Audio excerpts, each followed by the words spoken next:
Going to call this meeting of the Plan Commission to order. Madam Secretary, can we have a roll call, please?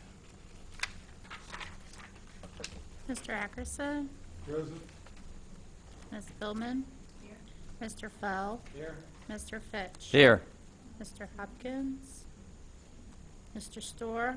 Here. Mr. Trail? And Mr. Turner? We do have a quorum. Are there any changes to the agenda? Let the record reflect there or not.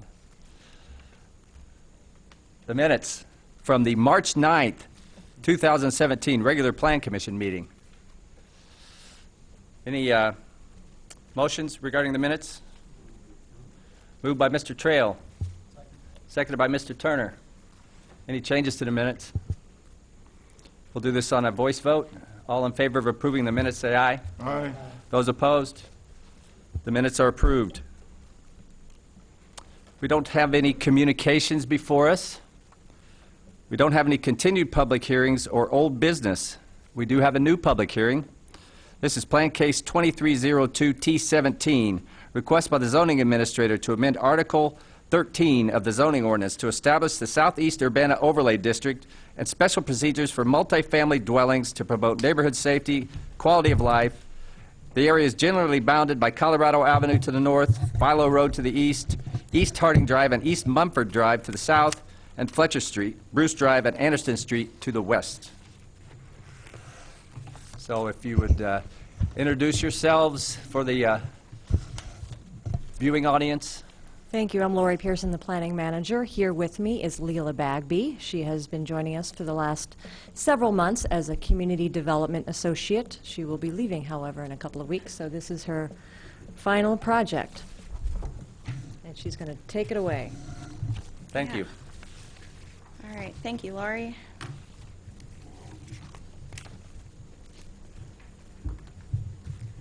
All right, well, thank you for coming today, and thank you for having me here to talk about this plan case. So, Plan Case 2302T17. This case is an amendment to the Urbana Zoning Ordinance to establish a Southeast Urbana Overlay District and special procedures. So the creation of this overlay district is in response to property owner and resident concerns over neighborhood safety and quality of life. The purpose and intent is to protect the health, life, safety, and welfare of the residents, protect property owner investments, promote quality of life. So the proposed special procedures would require a special use permit for new construction of multiple family buildings, major additions, major renovations. The special use permit procedure would be the same as currently exists, and in addition, the usual criteria. In addition to the usual criteria, the special use permit would also be evaluated based on a set of guidelines for construction. These guidelines are based on SEP 10 principles, which are crime prevention through environmental design, and I'll go through what that is in more detail. So a little bit of background here. The area that we are looking at is commonly referred to as the Silver Water area. So there are low-density residential uses adjacent to a little bit higher density residential uses, and it's also in close proximity to this Philo area, commercial. Okay, so all of this combined creates some unique compatibility issues. So over the last 10 years, the area has seen a reduction in the overall maintenance and condition of some of the properties, a more transient rental population, and increases in crime, all of which has become a concern of the residents in the neighborhood. So in response to some of these concerns, there was a study that was completed, I believe, in 2015.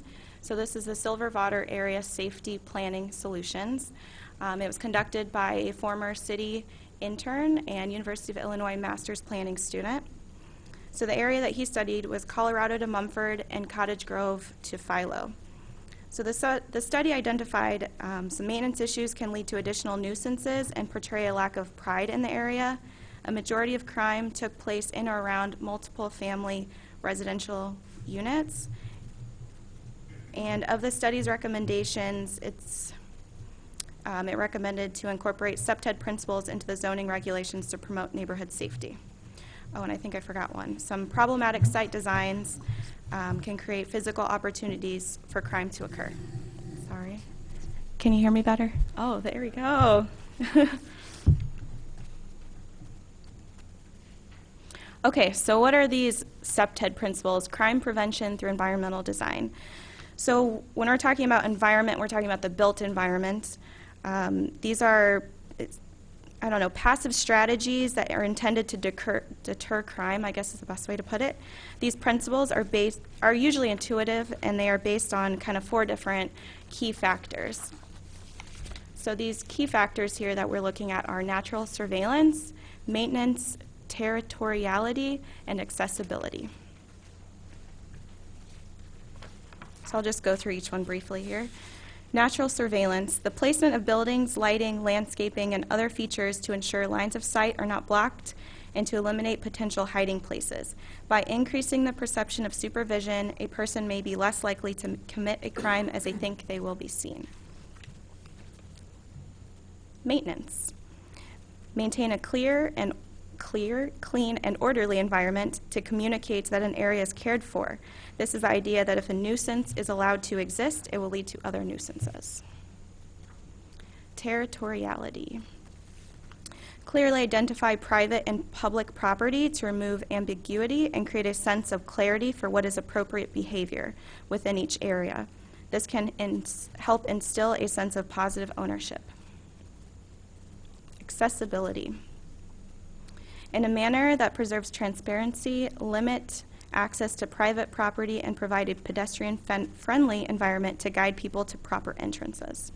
So these 4 principles work together, and they kind of impact each other, which we'll see in a little bit.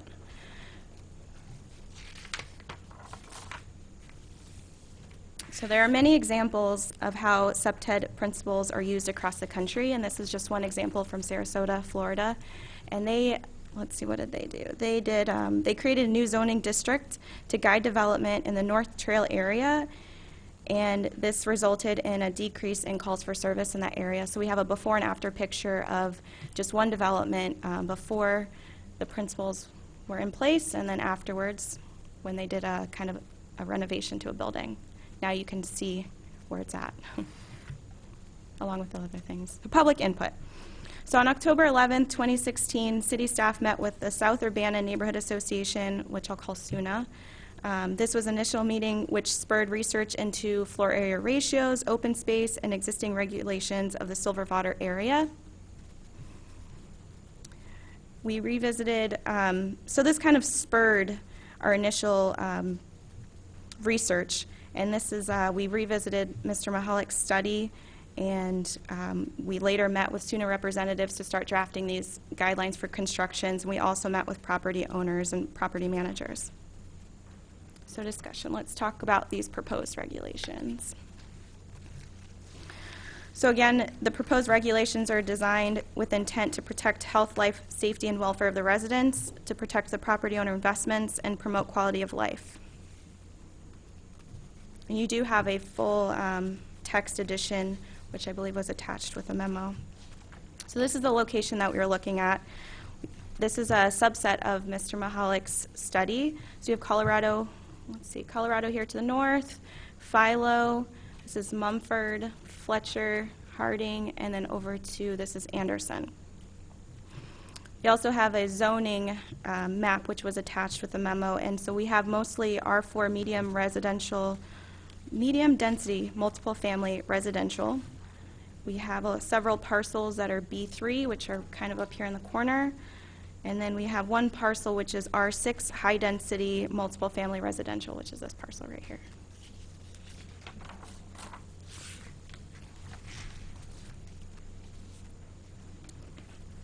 Procedures.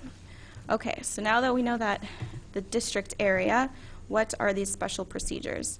So the proposed procedures indicate that a special use permit would be required for certain situations. This would be for construction of new principal multiple family residential structures, increasing the building footprint of an existing multiple family residential structure by more than 15%, or renovations of a multiple family residential structure that would result in an estimated construction cost of more than 50% of the estimated market value.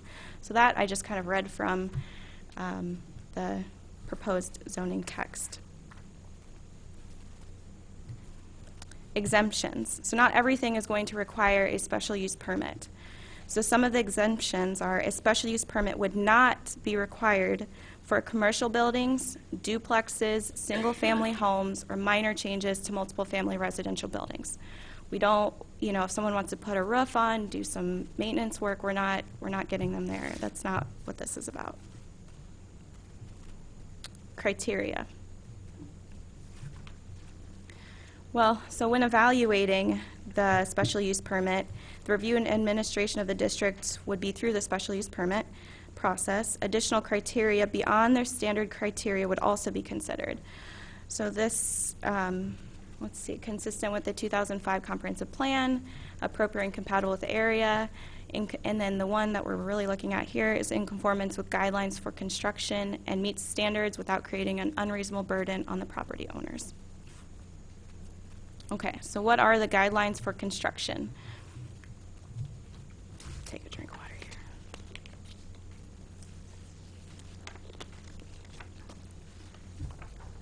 So the 4 principles of SEPTED, which I mentioned earlier, natural surveillance, maintenance, territoriality, and accessibility, they were used to derive these guidelines for construction. So all of them kind of, in some way or another, or multiple ways, touch on one of these. So pedestrian access networks and points. We want to see, let's see, development patterns that are appropriate and of human scale for pedestrians shall be promoted. Access provisions that are connected and continuous without the need to cross barriers shall be ensured. So we can see here we have 2 different examples. This one on the left, this sidewalk kind of just ends here. What we're looking for is something more like this. Are either of these examples found in Urbana? No. Okay. These pictures, none of the pictures which I'll show are from Urbana. Okay. Landscaping and screening. The use of low-maintenance landscaping is encouraged. Placement of landscaping materials should be such that it does not interfere with sight lines, especially around entryways and windows. So we have this, want to keep this clear line of visibility. So this picture here, you can kind of see how the landscaping is growing up past the windows. If someone were inside that house, they would not be able to see out on the street what is going on. So facades. Blank facades should be avoided in order to encourage natural surveillance of an area. As a general guideline, no more than 1/3 of a facade should be blank. In addition, windows that look out on streets and alleys should not be blocked by landscaping. Lighting. Lighting shall be appropriately placed and oriented and should not result in excessive shadow or glare. Lighting fixtures should be well spaced and kept in working order. Alleys, walkways, and parking lots should be well lit. So we have 2 examples here. The one on the bottom, you can see what we're trying to avoid, or this, the shadow. We can't really see what's going on in there. So entrances and exits. This again, 2 examples. The one on the left, it's not clear where the entrance is here. The one on the right, it's very clear. So entrances and exits should be clearly visible and well lit, both internally and externally.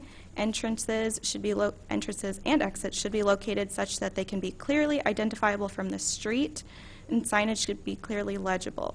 Recessed doorways should be avoided.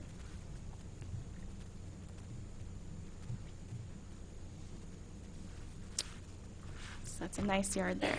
Public versus private spaces. A thoughtful separation between public and private property should be created, taking into consideration sightlines.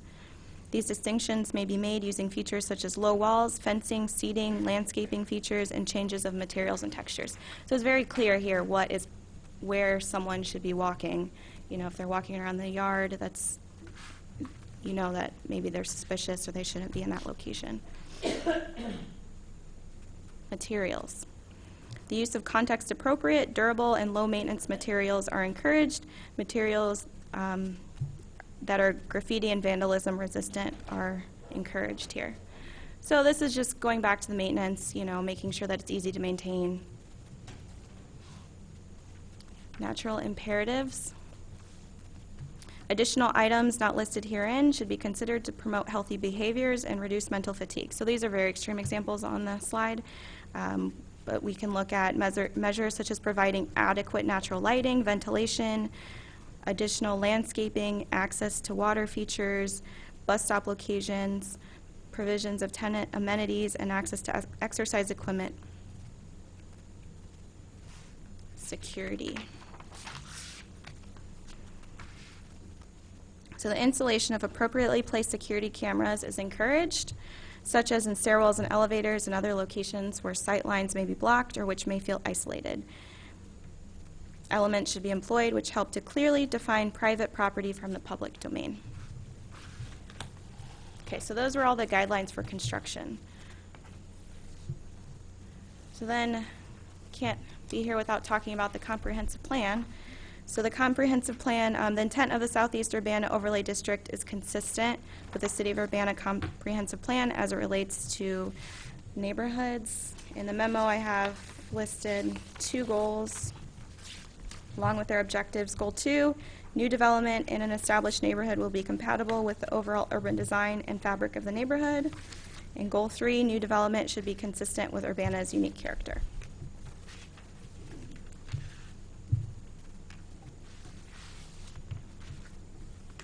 So in summary, let's see. The creation of the Southeast Urbana Overlay District is an extension of the Silverwater Area Safety Planning Solutions research and incorporates the study's recommendations.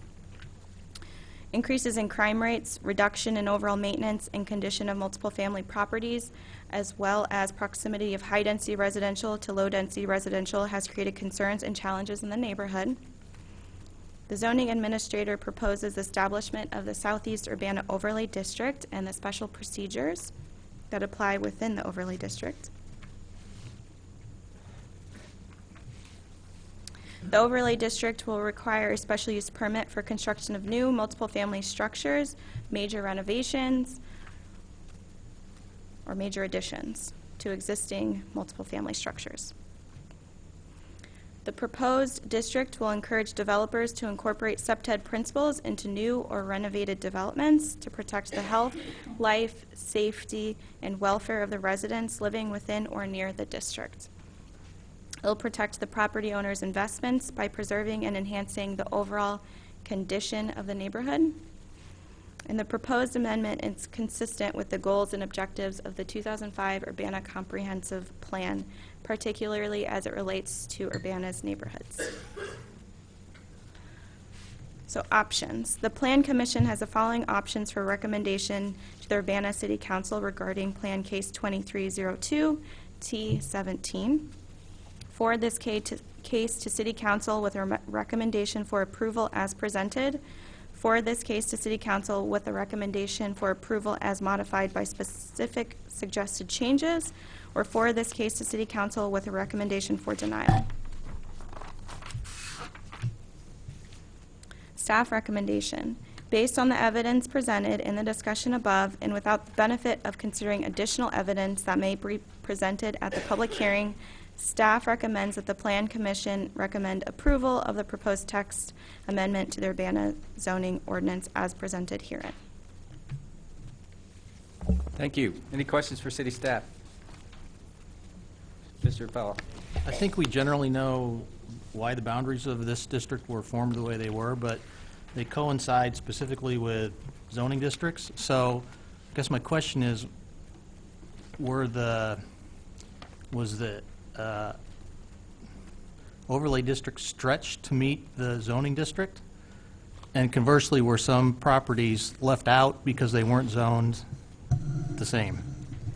Well, as the study pointed out, a lot of the crime instances were in or around the multifamily buildings, so it makes sense to particularly focus our efforts on those areas. Multifamily buildings, of course, would only be allowed in the multifamily zonings that are here, or the B3 zoning. They would not be allowed in the surrounding R3 zoning.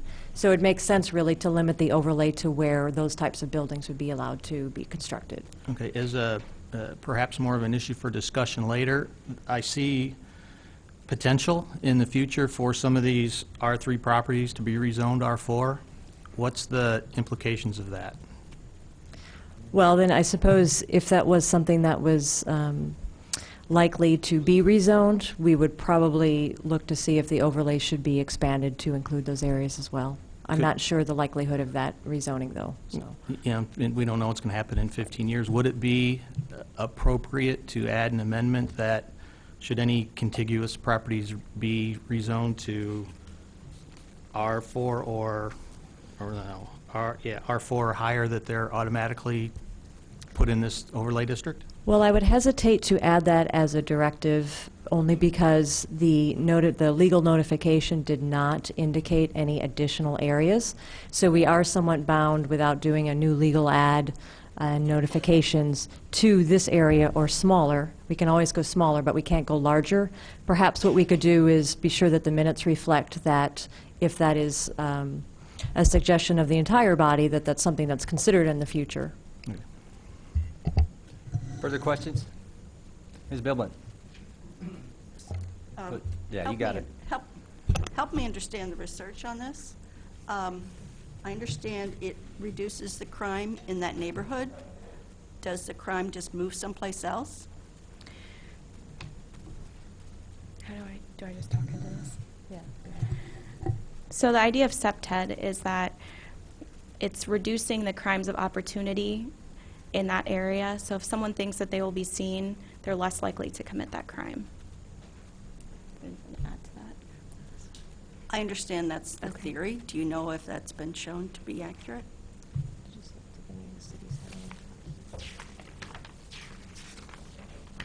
Leela's going to see if she can refresh her memory on if any of the cities that she studied for the text had any post-implementation studies. I'm not sure.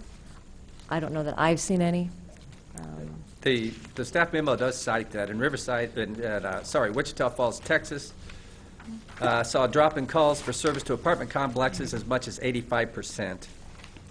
And then in Providence, Rhode Island, there's some indication that it had been a higher call area, and then after the changes, the calls to that area were proportionate to other areas of the city. And this is really, and then in Sarasota, Florida, it says there was a statistically significant decrease in calls for service. That's all the evidence we have in here. Well, that's what I was wondering. Was there evidence that shows that it's, it doesn't just move the crime to another place, but you don't know? Okay. I don't know as far as, other parts of the city in those locations. Okay. You're talking about construction of new multifamily residences. Is that going to happen? How is it going to happen? Is that, I don't understand why that's in here. What, is that planned by anybody? Is there a way to encourage it? Well, I'm not sure if there are any plans for it. I know we've done some outreach to property owners and property managers. No one's come to us with any plans. However, if a neighborhood is stable and has a high quality of life, there might be an interest in reinvestment in properties which might not be there otherwise.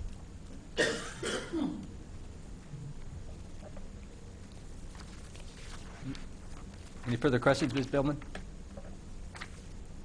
We can come back to I you. think that's it. Okay, we can come back to you if needed. Mr. Feld, by a whisker? Or go ahead, Mr. Turner then. Yeah. I was just curious in relation to Mr. Fell's question earlier. Were there any properties north of Colorado that were considered to be included in this? Some of the high-density,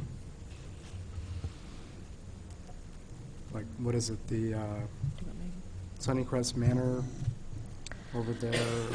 Or Those areas weren't part of the study. There's a lot of neighbors here that might be able to speak a little bit more, since I wasn't here during most of the study. I'm not sure if the study area was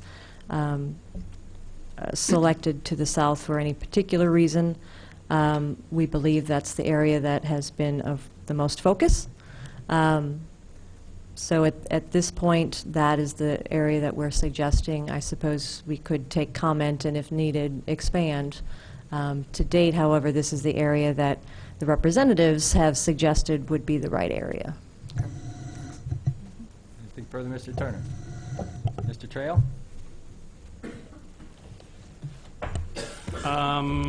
Was the study documented? And if so, is it available? I'm sorry? Was the study that was done that this is based on, I guess, was it documented and is it available? It is. So in, I think in the online version, there was a link to it. yeah, there's a link. It's Yeah. on the city Oh, was there? website. Yeah. I didn't look at the online version. Yeah. The paper one. No. Yeah, the executive summary is online. Yeah. Okay. How many buildings in this area currently violate these guidelines? Well, again, the guidelines are not a checklist. The guidelines are to be used during the special use permit process as an overall project. Does the project meet the intent of the guidelines? You might not be able to meet them all, particularly if it's a renovation of a project or a new addition on a project. It's going to be physically impossible, for instance, well, maybe not impossible, but not feasible to punch new windows into a building, for instance, just because you're putting an addition on the back. So it's, we did not do an analysis on if buildings did not meet all of these criteria. The idea is really to catch buildings at the point of major reinvestment, so that at that point there is an interest in really constructing either a new building that would meet these guidelines and or a major addition to help meet these guidelines. But it's not a checklist. It's sort of how does the project overall meet the intent of the guidelines? So you have no clue whether other multifamily, buildings in other areas violate the guidelines just as badly Do you mean outside of the overlay district? outside of? We have not done an proposed overlay? analysis, no. Are any of these guidelines ones that you wouldn't apply elsewhere? Well, we are not suggesting that these guidelines would apply citywide, no. That is not part of the text amendment today. So these guidelines wouldn't be a good idea for multifamily residences built in other areas of the city? I would not say that they would not be a good idea. I'm suggesting that we think that it's a good idea to apply them in this particular area, in part as a result of the study and the concerns expressed by the neighbors. Why explicitly exclude commercial areas? Some of these look like pretty good guidelines for commercial areas, too, that are contained within the overlay district. Well, we're not excluding the commercial areas. You might note that there are some B3 parcels that But we they're are proposing as explicitly excluded from application of the guidelines by the overlay district. buildings that are primarily commercial. We are suggesting are exempted from the guidelines. If someone wanted to put a multifamily building onto that commercial lot, that would, the guidelines, the special use permit requirement would, we're suggesting, be required. The reason for that is because, as the study mentioned, a lot of the crime issues did occur in or around the multifamily building. So we really wanted to focus on where there have been documented instances. So how many of the crimes can be tied to these physical characteristics of the buildings? As opposed to, for instance, the management style of the landlords in the buildings? Well, anytime you're dealing with crime, it needs to come, you need to look at it from multifacets. So the facet that we in the zoning ordinance can control is design of buildings and site. So that is why we're coming forward with this text amendment, to get at that component. Yes, we have other folks in community development which tackle the maintenance, and then folks in public works that tackle the site maintenance, the property maintenance.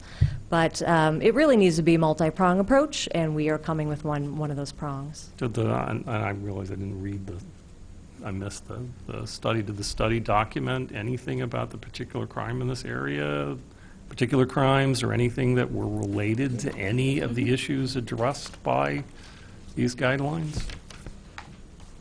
Crime issues.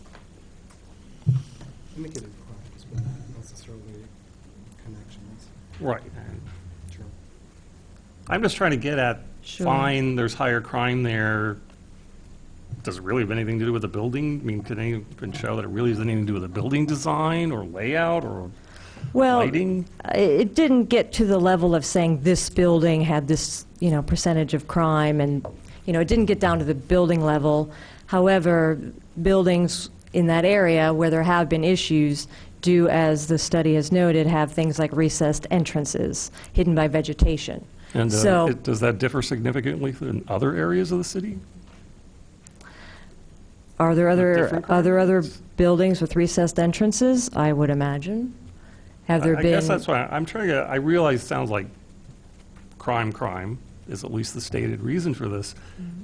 I'm trying to get, how exactly do these overlay proposals and the specifics of the proposal, how do they actually address that crime? Well, as Leila pointed out, the idea is to get at crime of opportunity. So if Is you that have, what most of the crimes in the area have been? I am not an expert in crime. Okay. I'll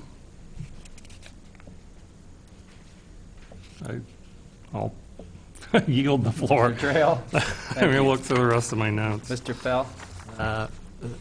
First of all, you've said this multiple times without ever really saying it, but no existing building has to make any changes unless they apply for a building permit or something that triggers that. So no existing building has to change at all, correct? Correct, unless they plan a major addition or a major renovation, Okay. and it's a multifamily building.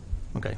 My second point is, I haven't laid out these criteria next to the zoning ordinance, but I see a couple things that are going to potentially be a conflict with, Okay. specifically, we have to screen parking next to I won't say we. A new multifamily building has to, legally, by the zoning ordinance, has to screen their parking from a residential use, and that's in direct violation of what you're asking to happen.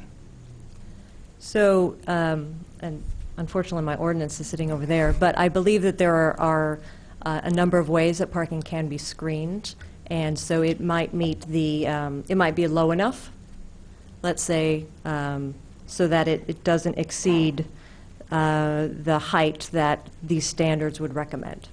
So it doesn't need to be an 8-foot wall to screen parking, for instance.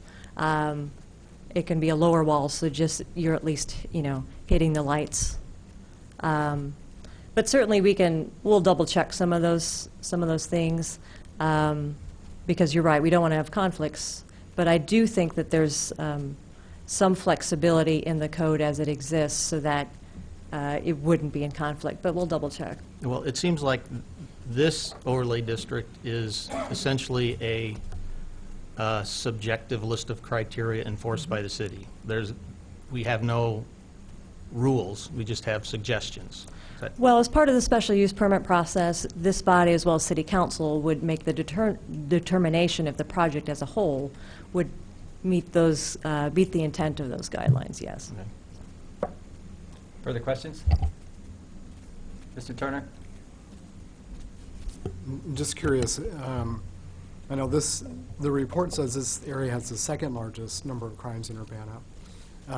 Would there be potential to look at other areas too? Is there a concern, or was this kind of I know this was a master's level capstone project, which makes sense, so probably this was identified as a potential area.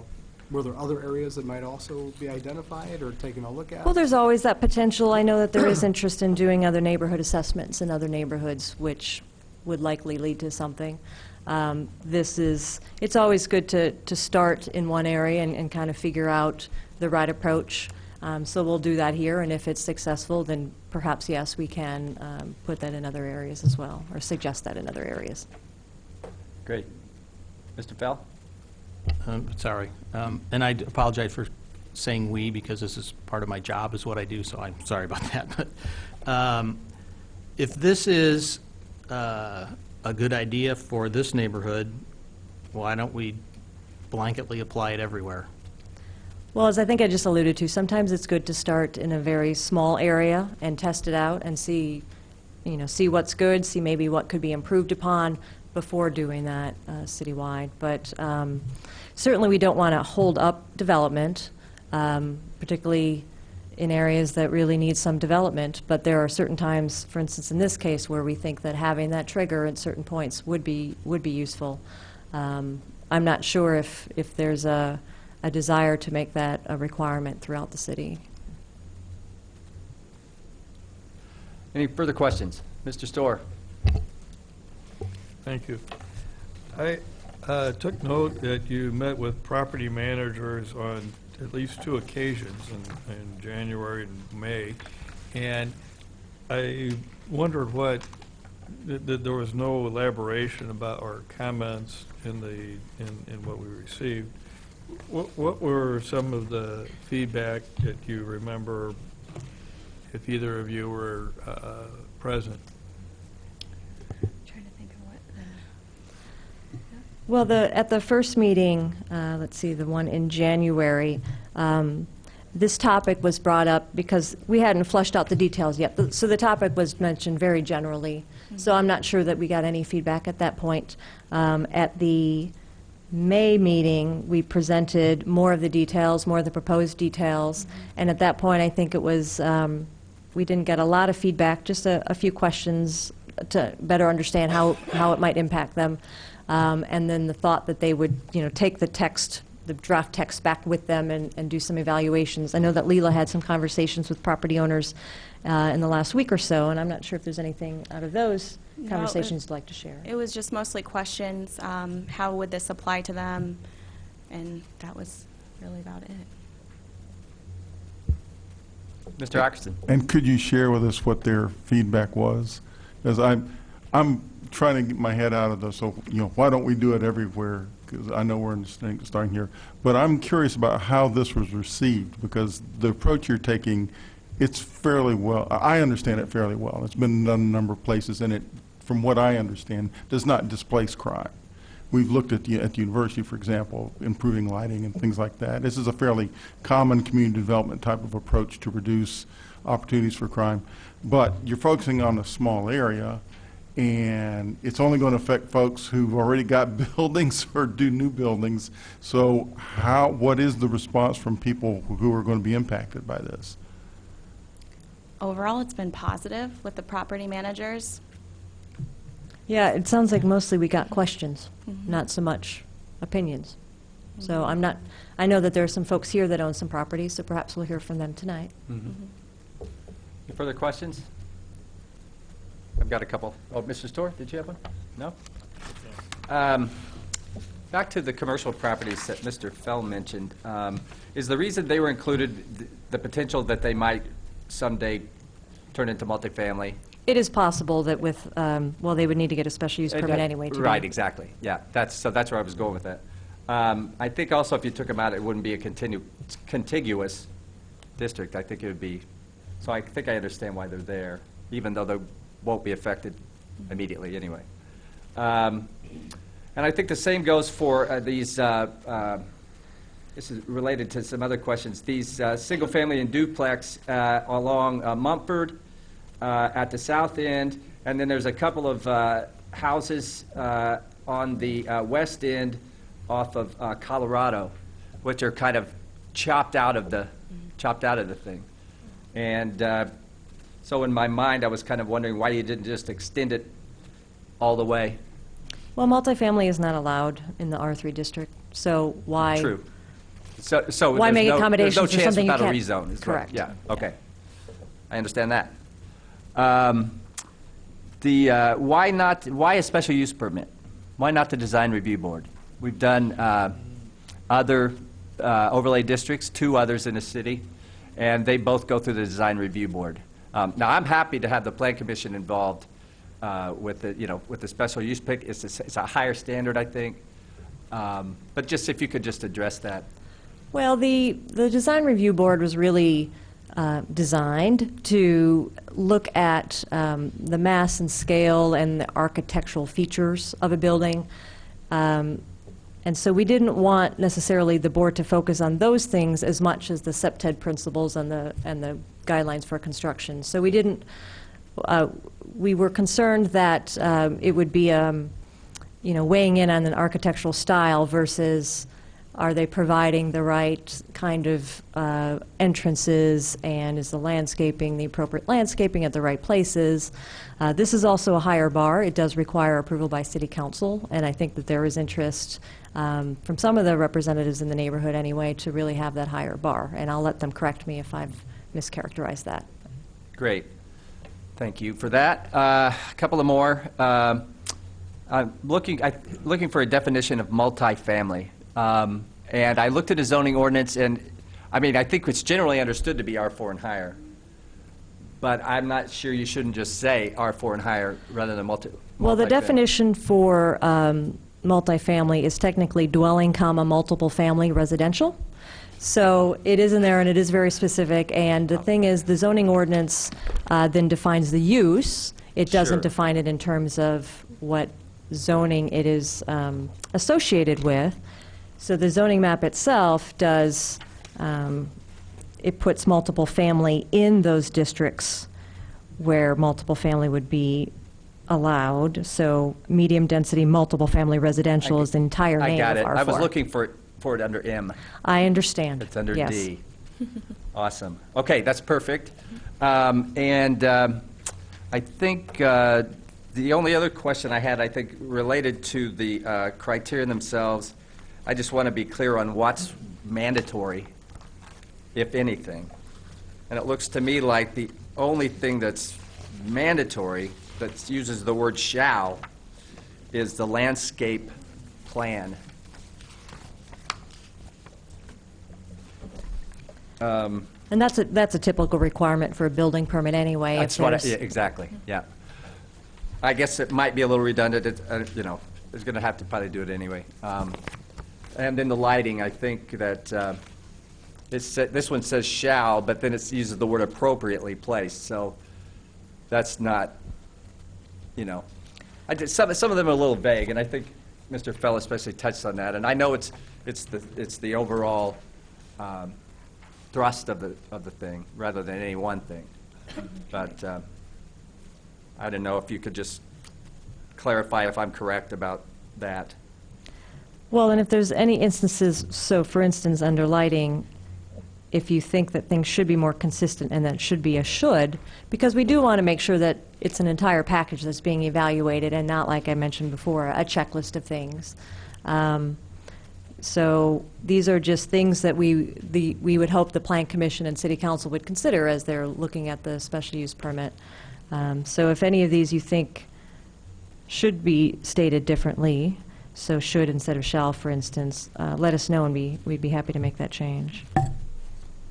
I was just really seeking clarification that I was reading it right. So, That does say shall, yes. yeah, I know the shall word. So any further questions? Mr. Turner? Just curious, too, is there any research at all on the special overlay districts actually discouraging improvements in structures that currently exist? Did you find any? No, and I think that's one of the reasons we selected the trigger points that we did, the new construction or a significant renovation or addition. So that 15% increase in floor area or footprint, for instance, is the same trigger that we use for a design review board, whether or not something could be administratively reviewed or has to go to the board. So that number is consistent at least, but so we're thinking it wouldn't, because the renovation costs that we're suggesting are significant. So it's not going to fix up this, that, or do some paint. It's major gut because they want to really improve the property. Anything further? Mr. Fell? This was a point that I hadn't really considered, but in the process of applying for a special use permit, generally speaking, the development is much less flushed out specifically at that stage as opposed to, say, for instance, a design review board. I think at the special use stage, we're not necessarily going to be presented with this detailed level of information to be able to respond to it, whereas I think at a design review stage, the project is much farther along. So perhaps that is a more appropriate place to have it looked at? The design review? Yeah, as opposed to a special use permit? Because in the stage of a process, if you need a special use permit to do a project, that's the first thing you do. If you need a design review for a project, that's the last thing you do. Well, and we do have special use permits that are for projects that require some level of architectural details. So we might not need to know, a detail on a cornice, but we need to know, well, that's where the windows are. So we could get a level of detail that I think would allow the board and the city council to evaluate, or excuse me, the commission and the city council to evaluate whether or not the project would meet the criteria at the special use permit stage. So, Staff is, now I want to word this appropriately, staff is comfortable directing a developer of one project that needs a special use permit to provide more information than a project that needs a special use permit somewhere else? This overlay district will require more information up front to be presented for a special use permit than a project somewhere else in the city. well, not necessarily. So a special use permit by definition is site-specific. So there's going to be, and it's also very specific on, do you just need a special use permit because you have an existing building and you're going to fill it with a use that requires a special use permit? Or are you going to construct an entirely new building that requires a special use permit on an empty site? So in that case, we would be requiring the same thing. We need to know what the building looks like, because for the commission and the council to consider whether or not that use is appropriate there, they're going to want to know what it's going to look like. Does that make But sense? for instance, I mean, I don't necessarily have a problem with it. I just want to be clear. If we're applying for a special use permit and we have a fence, we're going to say, there's a fence here. We're not going to give a picture of the fence. Whereas a design review process, we're showing what this fence looks like. Is Well, there- staff prepared to say, you need to show us what this fence looks like at the special use permit stage? Yes, and Okay. we have done that, and we could certainly do that anywhere, because a use might need a particular kind of fence in order for it to mitigate any potential negative impacts on the neighborhood. Okay. Any further questions? All right, thank you very much. Now, our procedures for public hearing are that anyone in favor of this proposal can address the Plan Commission. Following that, anyone opposed can address the Plan Commission. You can ask questions of the petitioner. Normally, you would ask those through me, but since it's the city's the petitioner, you can fire away. So we'll try to, keep it within a reasonable time if you wish to talk to us. I'm not going to put a hard stop on it. Sometimes we do 5 minutes, for example. But I think this looks like a manageable audience. So anyone who wishes to address the Plan Commission in favor of this proposal, please do so now. Swear. No, we don't swear. It's not quite judicial. Please, just state your name and sign the paper when you get up there.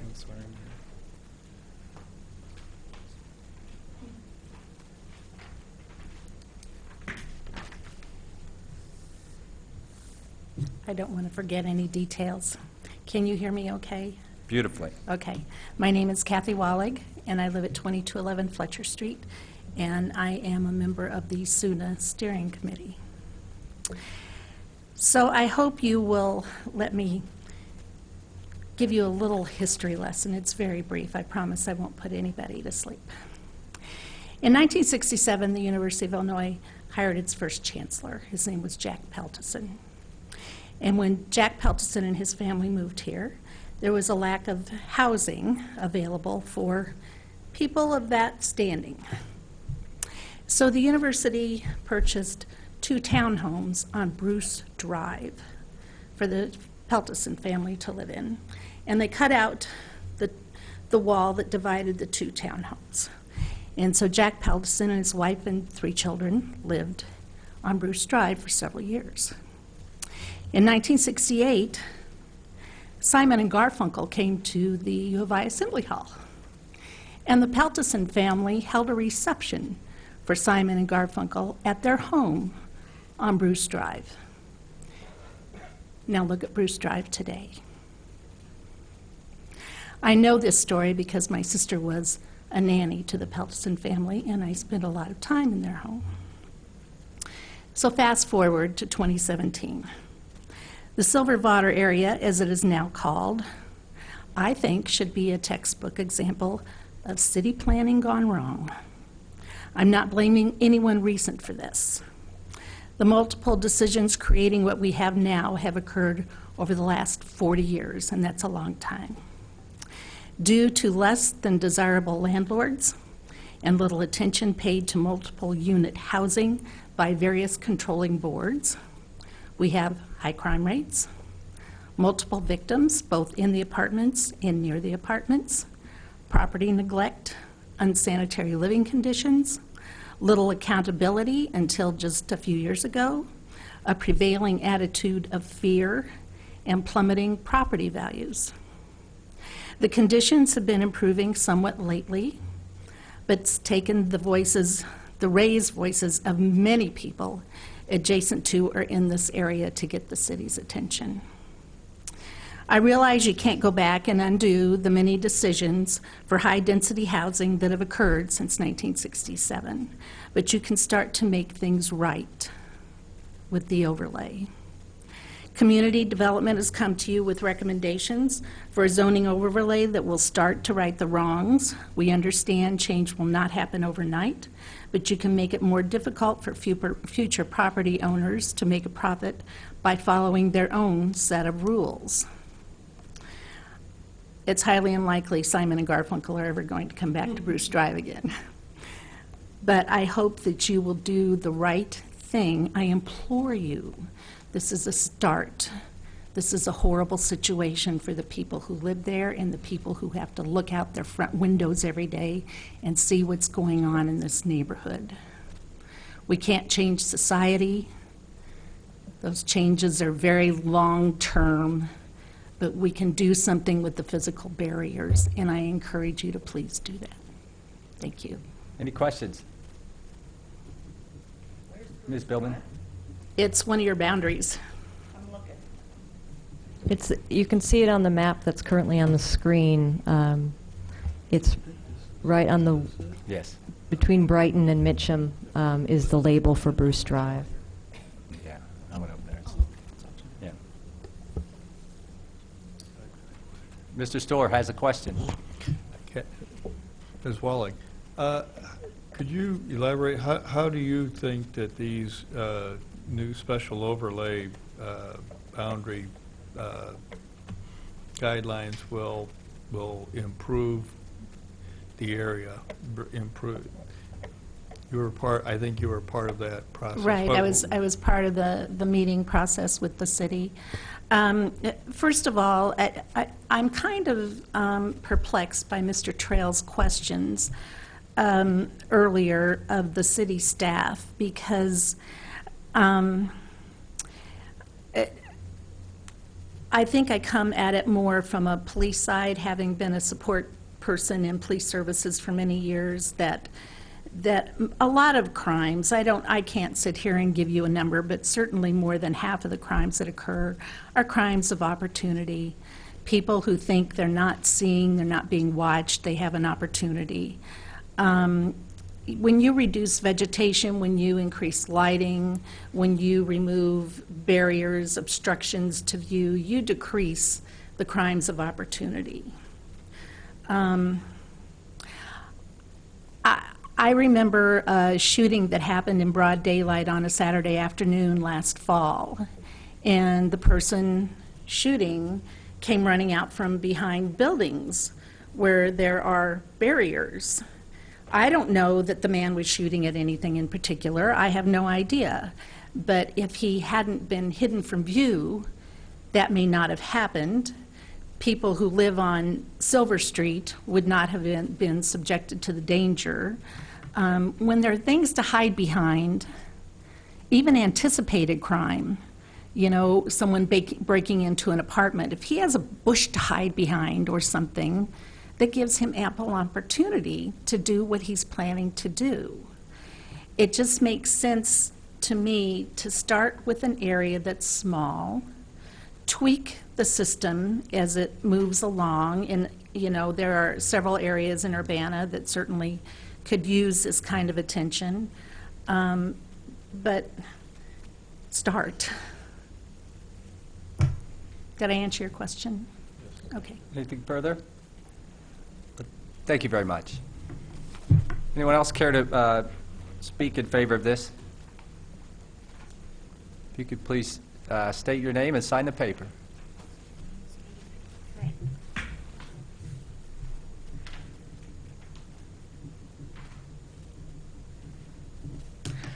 My name is Molly Hedke. We live at 1202 East Mumford Drive. We've lived there for 15 years. So we have been fortunate in the fact that nothing has ever happened at our house, but we are very close. And so I look at this as a great opportunity for you all to do something. It has to begin somewhere to do something, because to do nothing is all kinds of things are happening over there and have happened. So I'd appreciate if you guys would pass this so we could start in a positive direction. And I don't think it's very much stuff to do. Cutting down bushes, putting up lights, making things visible. Any questions? Mr. Ackerson? I'd just like to know, do you have the feeling of, you're speaking on behalf of yourself, I understand. Yes. Do you know of any of your neighbors who have similar views? I don't know. We got the letter, and I was like, oh my gosh, we need to have a voice. So we got the letter because we live within 250 feet. So if you look there, we're very close. But I haven't really talked to them. Anything further? Mr. Storr? There was a recent SUNA Neighborhood Association meeting. Did you attend that? I did not, and I wanted to go, and we had a meeting. So I wanted to go because I feel like we're in a different point of our life that we can pay attention to kind of what's going on in our neighborhood. So Anything further? Well, if she doesn't Okay. attend the meeting. Okay. yeah, All right, well, thank you very much. thank you. I appreciate it. Next. You're up.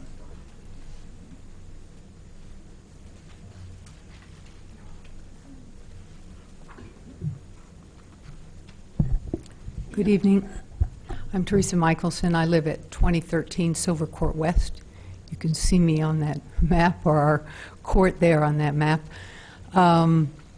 I'm also one of the, I'm on the steering committee and one of the coordinators of the Southeast Urbana Neighborhood Association. And the city has involved us in this project from, actually it was Max Mihalik, who was the master's candidate in urban planning, who I don't know whether he was given this as a project or he looked at a lot of things and took this on. He did an incredible job, incredible amount of research. He met with our steering committee. He did surveys in the neighborhood. We had a day out where actually after they had tabulated results, they had Diane Marlin was there, Max was there, other people from the neighborhood. So he stayed with this all the way. So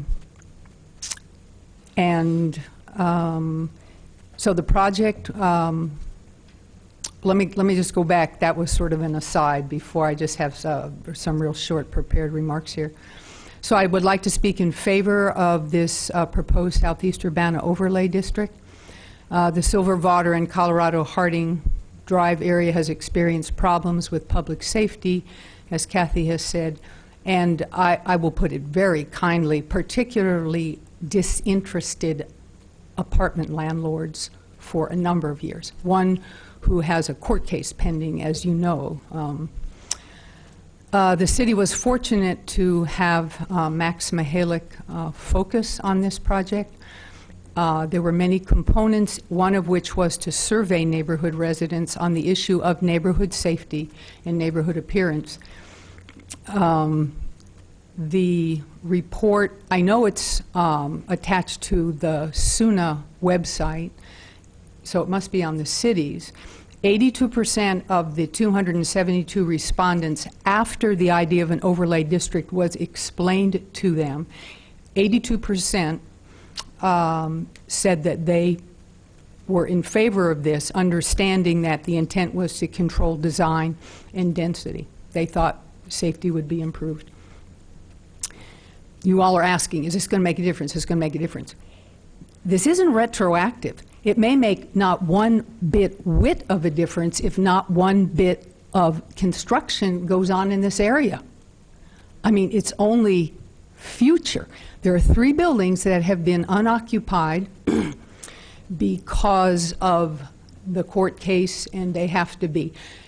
If, heaven help us, we had the great fortune of those buildings being put up for sale, for example, you have new construction going in there. You don't want there what we have had there in the past. This would be an ideal opportunity for this overlay district parameters to kick in at that point, right? So I see it as a future thing. I mean, there are very good landlords there, and they are trying very hard with some fencing, landscaping, those sorts of things. But unless they're going to do major remodeling, they don't have to do anything. So it's not an onus on current multifamily apartment owners, right? You understand that. It applies only to multiple family housing. The idea that current apartments undergoing large additions or major renovations or new apartments being built in the area will adhere to particular guidelines will be good for the neighborhood because these guidelines promote neighborhood safety and quality of life. Any questions? Any questions? Mr. Ackerson? Yes, could you give me some sense of how many people in SUNA, I'm trying to gauge level of interest in the community, the question I'd asked the previous lady who unfortunately wasn't able to attend your meeting, but do you have a sense of how many neighbors think this is a good thing to do? Let me look at the map again here. The issue is that the people that are largely going to be affected are apartment dwellers. And a lot of those folks are just sort of down to the business of making their daily living and raising their children and doing what they need to do. Well, you're right, they're apartment dwellers, but I'm also thinking about the people who live adjacent. Well, I live down on Silver Court West. Do you see where I am here? I mean, I go down Silver multiple times a week. I drive over to Vision Fitness Gym.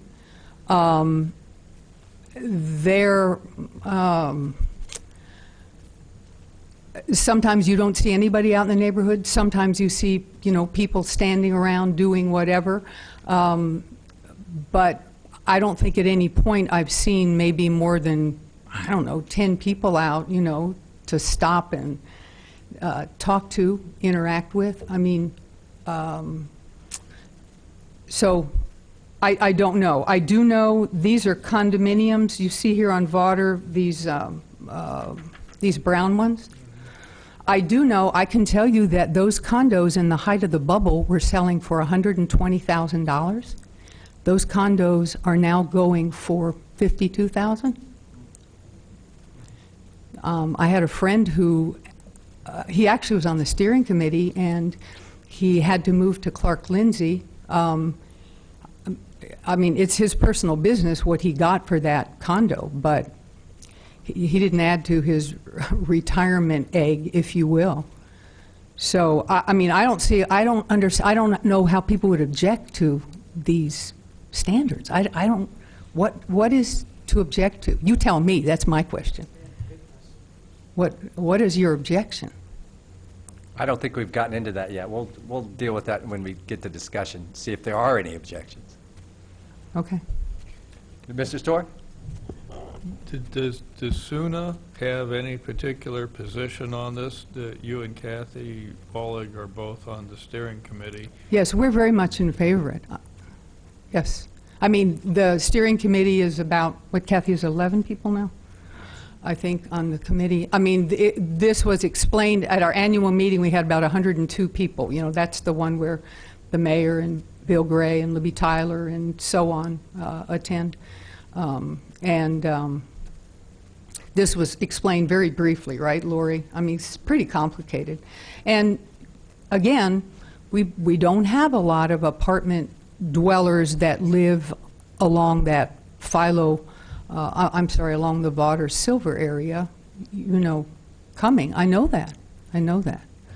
But there would not be anyone on our steering committee who would be opposed to this. And, you know, we didn't take a hand vote of 102 people. We have a listserv. You know, information goes out on that. We have about 350 people on our listserv. So. But if I'm jumping on your question, I'm sorry, Chris, but I think what Chris and I are both trying to get at is we're not just thinking about the apartment dwellers. We're thinking about people who live in the area. You know, I travel through that area almost every day myself. You know, people who live in the area. So when you're talking about SUNA, you're talking about a neighborhood association that has a large number of people. Right, Scott. And that's what we're trying to get a sense of is what sense of from the people who, in the general area affected by this. Well, I mean, let's see. What I have to go on is if you go back and look at Max's report, he surveyed a lot of the homeowners along in that area and some apartment dwellers who are probably gone by now, a fair amount of them. The turnover rate there is plenty high. 82% of the 272 respondents, I just pulled this from the report, agreed that the overlay district controlling design and density would improve safety in the area.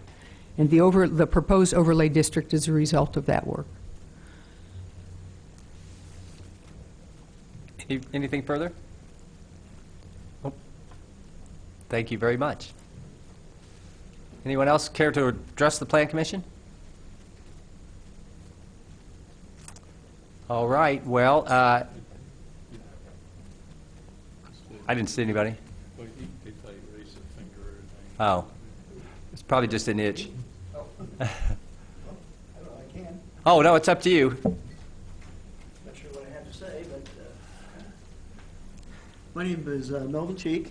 I currently own one unit in one of these multifamily dwellings that we've been talking about. So I actually live in Washington. I'm a property owner here in Urbana and have been since 2010. So I own Unit 204 of 1002 East Harding, which is Ambassador East condominium complex. So there's Ambassador East and Ambassador West. From what I understand, after listening to all this conversation tonight, and I came here mainly to learn and find out what's going on, is that this particular plan doesn't affect existing structures, which is what I have. So I know that Ambassador East, because of the fact that we're landlocked, we have multiple owners, and we have, like this lady mentioned, high turnover. They're basically rental properties with the exception of a few. There's no plans for us to make any kind of changes to our building whatsoever. I'm pretty sure Ambassador West is the same way because they're landlocked as well. And pretty much every multifamily unit around me is landlocked. So this is not going to really make too much difference to where I live and what's going on. I was concerned about hearing about that we had the second highest crime rate in this city. Is that indeed a fact? Or is that? I was just reading the report. Okay, that's fine. I was just curious because I stayed in this apartment from 2010 till about 6 months ago when I retired, and now my son currently lives there, and I've had absolutely no problems whatsoever in this particular area. So if there was crime going on all around me, I had no idea. So I'd be kind of interested to see what kind of crimes are being, are happening in that particular world and what's caused so much concern. So, because I never saw it. As far as the plan itself, I have no objection to it whatsoever for, new construction or, renovations of any kind. I just know that there probably aren't going to be many. So this would only apply to new construction. And in order for something to be constructed, something has to be torn down. Mm-hmm. So is that going to happen? I don't know. So to answer your question, I have no objection to the plan as it's written. I think it would be a good idea. I've worked on building designs in my former life, my former job, and I understand, landscaping and access and all those different things that you've discussed, so that all makes perfect sense to me. So, All right, any questions? Nope. okay, Thank you. you bet. And with that, I'll close the public input portion of the hearing, and we will go into discussion amongst the plan commissioners and possibly entertain a motion and possibly vote. Mr. Ackerson. I'm just, after getting the input, I know there are some questions among some of the fellow commissioners about, does this just displace crime and things like that? I'm not a police officer. I have worked closely with some police officers. I've served on a number of committees at the university looking at what we could do in response to some spikes in assaults and even talking about changing times for our final exams.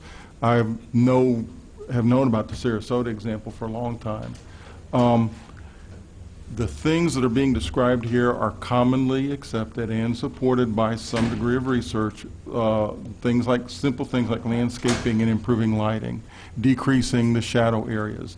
This is pretty well accepted as common things that you can do to decrease crimes of opportunity. As far as pushing out crime, I guess the only question would be if there's some other place that's up in the city that's poorly lit and people can go there and commit crime, yeah, they could still do that. I know, because I know Anthony Cobb, who's chief of police in Champaign, and we serve on a board together, and we've talked at different times about, in general, about things like the gun violence problem and things. There's this balloon thing where, yeah, if you put pressure, if you just do an enforcement issue from a police perspective of one place, the crime can spread out elsewhere. That's why they like to take a multi-pronged effect. And as a social worker, I'm interested in what can you do from a social perspective to reduce crime. So I'm interested in, everything from income inequality to having better housing for people. So things like improving what neighborhoods look like, improving landscaping, improving the appearance, improving lighting are very simple things that actually can be done to help reduce crime. But by itself, it's not going to have much of an effect. My biggest concern is this only affects a small area of town, and it is a high crime area. I know people personally who've lived there who know drug dealers were in their building. So yeah, it's a high crime area. And there's gun violence in both Champaign and Urbana. And this is one of the places that it occurs.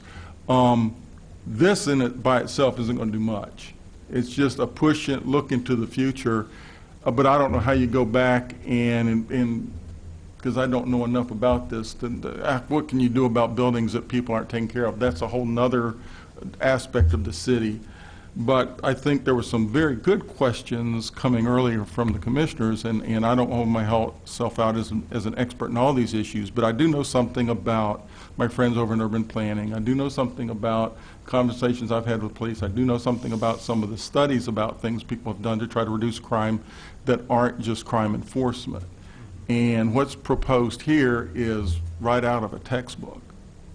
So yeah, there's very good, so I'm just giving support for, let's take a shot at doing something. My thing is I'd like to see us do it more than just here. Thank you. We're on the discussion phase. Yeah, so that's why I was holding my flag. He was clearly discussing. Sure. This is more of a staff question. The guidelines don't have anything that is necessarily degrading over time. Do we want to put some kind of periodic enforcement review on it? Could you maybe give an example of what you mean to? Landscaping. Yeah. The bushes are low, and in 15 years, they're 15 feet They're tall. out of control, yeah. Well, that's what is also a good reason to make it be a special use permit, is that you must continue to comply with the conditions of the special use permit, including the condition number 1, which usually states something to the effect of your plans are consistent, the construction is consistent with the plans that are attached. So if the plans that are attached say that you're going to have 3-foot tall shrubs, then if we go out and you have 6-foot tall shrubs, we'll say you're not meeting the condition, make those 3-foot tall shrubs. Okay, what's the penalty? As we clearly know, they don't work very well with some of these apartment owners. Yeah, is that a Well- code, is that code enforcement? The zoning ordinance does have provisions for enforcement, which does have, you know, fines up to whatever number of $100 a day per occurrence. So you could, in theory, apply fines of that amount for every shrub that's over 3 foot tall. So there's definitely some teeth in there. Okay, I have a couple points. I'm going to circle back to the zoning district idea.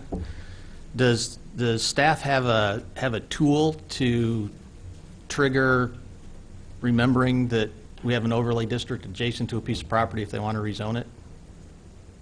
Meaning in the future, somebody buys 4 lots along East Mumford Drive and wants to rezone them. Is there a trigger that will automatically tell staff, this is next to this zoning district, we need to consider this? Well, the when we overlay rezone it? districts are shown very clearly on the zoning map that we readopt every year and that we all dutifully hang up in our offices. And it's online. It's showing up also online. So if you look at it online even, it'll have the dash, and you can say, hey, what's that? Oh, it's in the overlay district. Okay, so I assume that city staff would, in the future, I'll even say insist on a contiguous property, if it's rezoned, is automatically in this overlay district. That would certainly be part of the conversation. Okay. And my last point, I suppose, since Mr. Ackerson decided to put on his professional hat, I will too, is I do this all the time. To me, this is a no-brainer. There's nothing here that's asked for that's not part of good design. It's not in anyone's best interest not to adopt it. And part of my professional hat is this going to cost my client more money to do anything as part of this ordinance? And it absolutely is not. There's no downside to me. Mr. Fell, Mr. Trail? I guess the bottom line concern I have is, we seem to always overregulate, pockets of poverty or, whatever. This one, the gist of my question basically here is what's wrong with just applying this everywhere? Why do we need a special overlay district? I mean, are there no other parts of the city where buildings violate these? In fact, how many of these buildings actually violate these very, other than maybe cutting a couple of bushes? Well, go ahead. But even so, the overlay district, it does nothing about that today. And in fact, even if at some future time something's developed, it doesn't do anything about, letting the bushes grow up or the fence falls down or whatever. I mean, if you're going to sell this as it's a crime, that somehow helps crime, I don't see that at all. It looks like, my concern is, fine, you're going to sell this as an anti-crime thing, but does it discourage marginal investment, where someone who might have done work decide, well, I'm not going to. I'm not going to be renting to high-end, whatever. I don't want the additional thing, I'll just not do it. Why should I have to, the cost of security cameras and all this kind of stuff? People are renting it like it is, fine, I might want to invest a little money for whatever reason, but I'm not going to because it'll trigger the ordinance. The overlay, the special overlay in a special area, and the exclusion of the commercial areas of it. How much of the issue here is the condition and, structure and zoning of the commercial area that discourages anyone walking to any of those businesses? I mean, I used to try to ride my bike to some of those businesses, and I don't anymore. It's just, it really, all of those commercial areas up and down Philo discourage pedestrians. They put a couple of bike lanes in very little pieces and things like that, but it's kind of Band-Aids. It doesn't really do anything. And besides, I don't get run over on the roads in that area. I get run over trying to get to the parking lots. So that's kind of the gist of my concern. It's one of those things where it sounds great, and but if you sell it as an anti-crime thing and apply it only to this specific area, it's kind of selective. I mean, why not just let's make a blanket change to all multifamily zoned areas that you need to, and heck, make it a citywide special use permit if you want to do any kind of modification or new construction. If there's such no-brainer, no-cost changes, why aren't we doing it everywhere? Why are we picking out this specific one where it won't have any immediate impact if we're choosing it because of the crime, right? Why this particular method? That's my concern. Well, I understand your point, but I totally disagree with it. Because part of our job as a body is to react to situations that happen in our community. So let's take it to the extreme. Why do we have a zoning ordinance?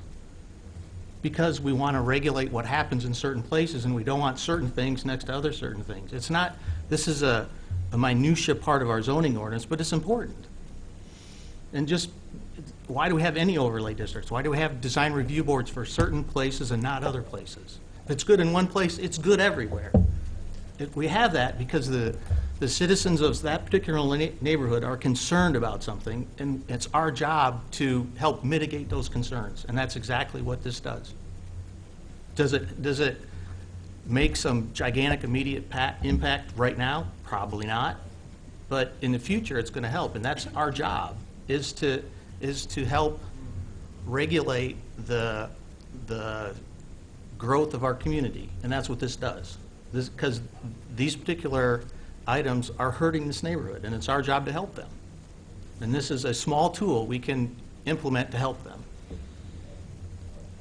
I will say this, Mr. Trail, that I was on the commission when both of the other two overlay districts were created, and it's a much more difficult process than it seems like it might be, especially the Lincoln-Busey one was really, and we still have tension there between developers and the design review for some of the reasons that you're concerned about. So it's possible, but to do it citywide, I think would be more difficult than you might think, and especially in areas where that are, multifamily has intermingled in with single family and duplex. And I'm trying to think of some other neighborhoods, maybe over towards where you're at. I think there's some apartment buildings down towards that open lot where they were going to build there's been a proposal to build a multifamily there in that open lot that used to be the swim club. Yeah.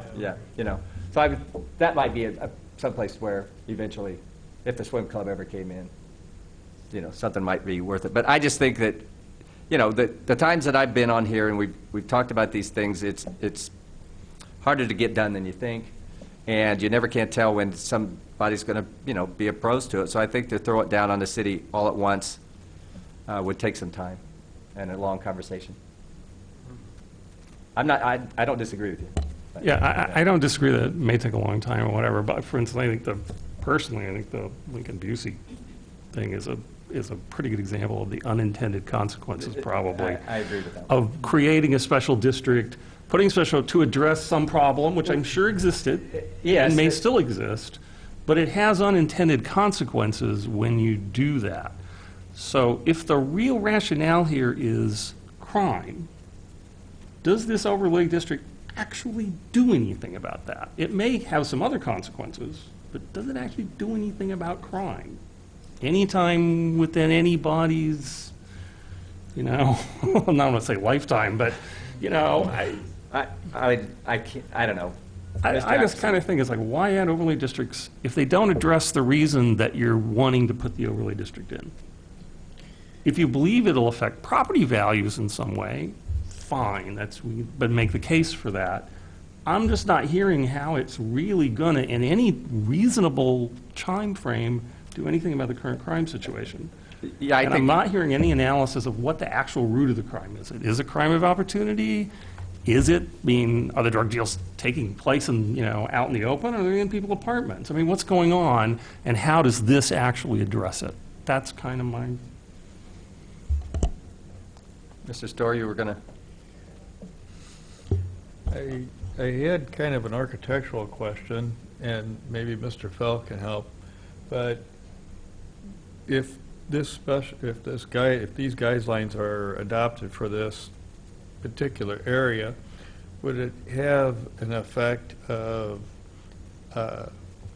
on other architectural types of work in the city? Would architects take note of this and incorporate some of the good or better or improved practices in designs and modifications?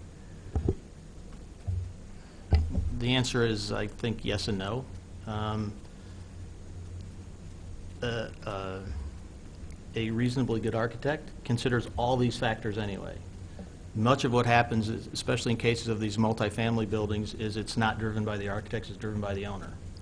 Every single multifamily building I do a design, and the client says, I need 3 more bedrooms.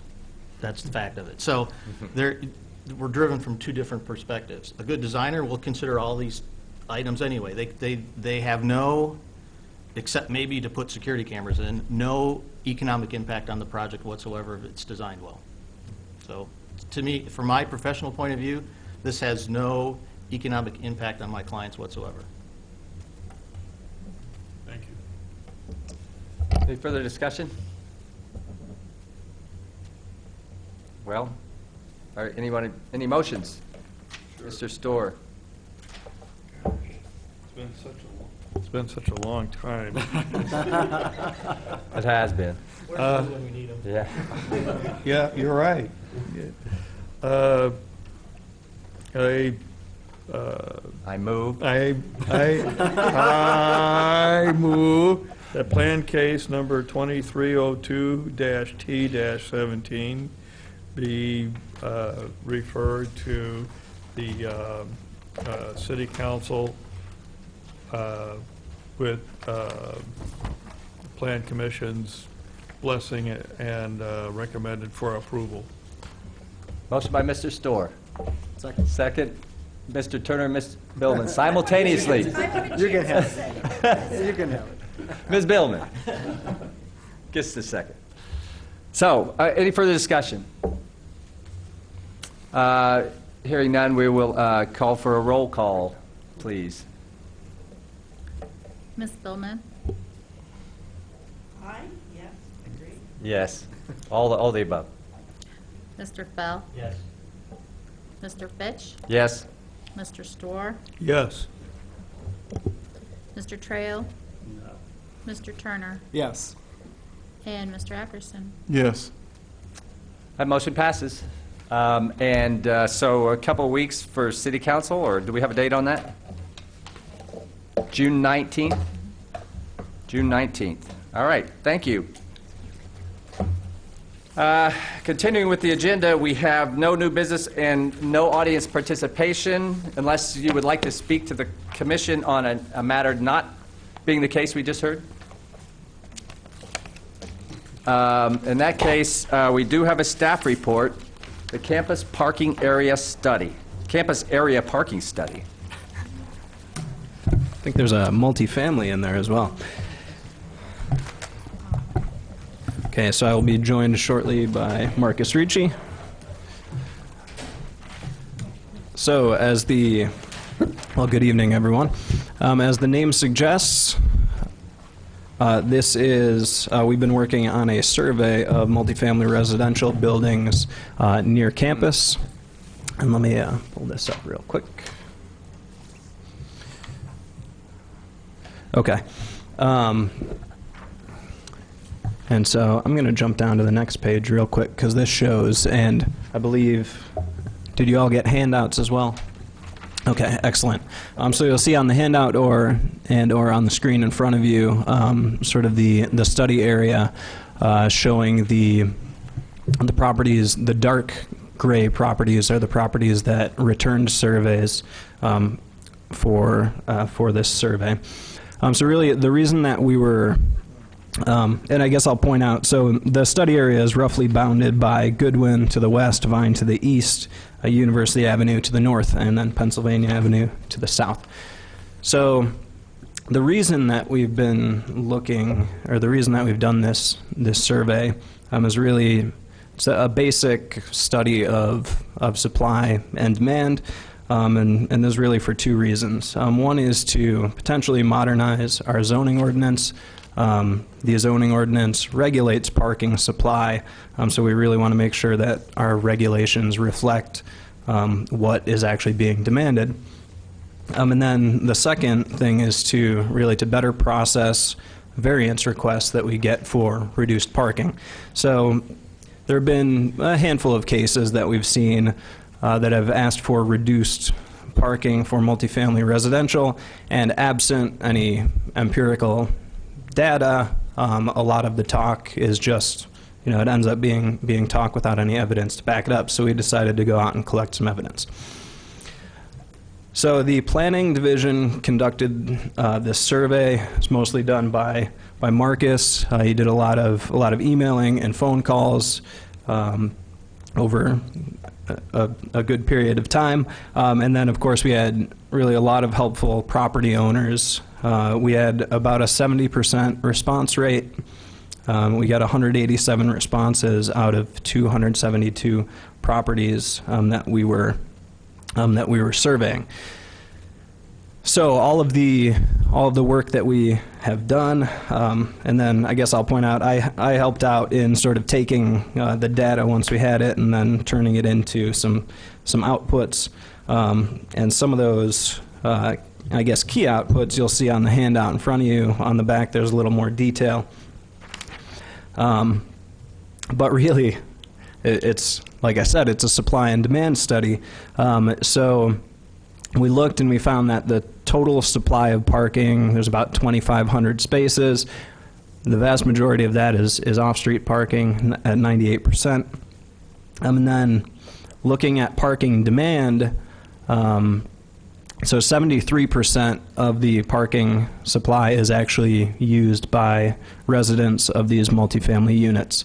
Another 9% is used by non-residents who are leasing spaces from property owners. 2% is used by residents who get on-street parking permits. Like if there's not enough supply on site, they can get on-street permits. And then 15% of the total parking supply is unused. And that's the distillation of our of the survey. And there are a couple other interesting points. I think, so that 15% translates into close to 400 surplus parking spaces that we have on the ground now. Since our zoning ordinance regulates parking on a per bedroom basis, it's a ratio of 0.5. Well, it's 0.5 per bedroom, and it's also, but it's a minimum of 1 for every unit. So it's 0.5 for anything, or for any bedroom above a single bedroom, but for single bedroom units, we still require them to have a whole space. So that ratio is 1, or in other words, 100% of people who live in a single bedroom unit are expected to own a car. What we found is that the actual ratio of residential demand is about 0.42. So that is below the 0.5 that's in our zoning ordinance. I think that, oh, yes, I was going to ask Marcus to go through the questions that we asked, because we wanted to keep it, I think one reason we got a good response rate is because we kept the survey short and relevant. We only asked questions that we thought would help us get to really what we were trying to look for. There's probably a lot of other stuff we would like to ask, but we kept it to 6 questions, which were? So compared to the 2001 survey that we did, which was 4 pages long, this one, we started off with about 12 questions and skinning it down to 6, which were starting off with, we already knew the information of the properties from our rental registry program. So we started off with a very thorough list of properties. That already told us how many buildings were at the site and how many units were in the site. So we asked the property managers and owners the total number of bedrooms on their property, the number of one-bedroom units, the total number of parking spaces that they provided, and then of those, how many were rented by residents and how many were rented by non-residents, and then how much the parking space cost, and whether or not that cost was included in their apartment lease. And then we were able to figure out with math how many vacant spaces there were and how many multi-bedroom apartments there were. So we tried to make it a fairly easy, straightforward survey to ask. And as Kevin said, I really think that helped with our 70% response rate. So I guess we can open it up to questions, if anybody has any. Thank you. Mr. Fell. We hear all the time from, mostly, I'll say the Woona neighborhood when a project is happening there, about how there is never any parking. As part of this survey, do we know how many people lease spaces that, I'll say, don't live here? So I lived in the Woona neighborhood a long time, and we had spaces that were rented by people from Danville that go to the university. It's cheaper to park there. Do we know how many spaces are leased by not only, an apartment dweller may be a legal non-resident, but from Champaign or anywhere? Or did we just survey the apartment, the property owners, right? Do we have information from the city about who else leases spaces? Well, we didn't ask about that, but I guess I could use some clarification on where are the spaces you're talking about being leased from. Want an example, I guess? Okay, we're doing when we presented the project on Lincoln Avenue, right? Much of the objection for the reduced parking was for the neighbors who said, when school is in session, there is nowhere to park. And so some of that nowhere to park is somebody that lives in Danville, not an apartment dweller that lives 3 doors down. Do we know how many of those we have? Can I? Yeah. So it wasn't a perfect matching, but a lot of our study area was in the West Urbana special parking area, which is a portion or a little bit larger of an amount of the West Urbana Neighborhood Association. You can only get an on-street parking permit in the West Urbana special parking area if you are a resident of the district. So you could not have a non-resident purchasing an on-street parking permit. However, if a private multifamily residential apartment building owner wanted to rent out a space on their private property, they could. And there's nothing in the zoning ordinance that says that a private property owner can't rent out a space to a non-resident. So does that answer your question? Kind of. Close enough. Okay. Are you talking about street parking? Mm-hmm. Yeah. So the on-street parking is only allowed to be, you have to have a permit for it, and you have to show your proof of residence to the finance department to get that permit. Are you getting at, I live there, I don't have a car, I don't need to apply for a permit, but I apply for a permit and then I sell it, rent it to someone, is that what you're getting at? Well, I haven't lived in the neighborhood for 18 years, so I don't know what it is right now, but when I lived there, anybody could buy a permit to park on the street. That's not how it works. That's how it really works. That may not be how it's supposed to work, but that's how it really works. Well, if It isn't what I'm talking about, or you're saying anybody could just go down, don't have to talk to anyone in the neighborhood, just go down to the city? There are people parking on our street all the time that live nowhere around there. But did they get a resident to apply for it, or you're saying I don't they know. just go down I don't to know. City Hall and just How does a Leal teacher park on the street? a what? A teacher at Leal, do they get, I believe there's a section. is there a mechanism for for employers? a small area. Employers are allowed to purchase permits for, I think, short-term contractors, but not for straight-out employees to park there. The school district has to. Leal, when I lived there, Leal had I no believe parking there's spaces. a special segmenting out for a small, and it might be that special purpose. But as far as I know, a resident is not supposed to be selling their permit to a non-resident. You can give it away. I'm sorry. I've lived in Muna for maybe 15 years on 2 different streets, and I don't know what you're talking about. I've never heard of that before, never seen it. Well, some people have devious minds. Mr.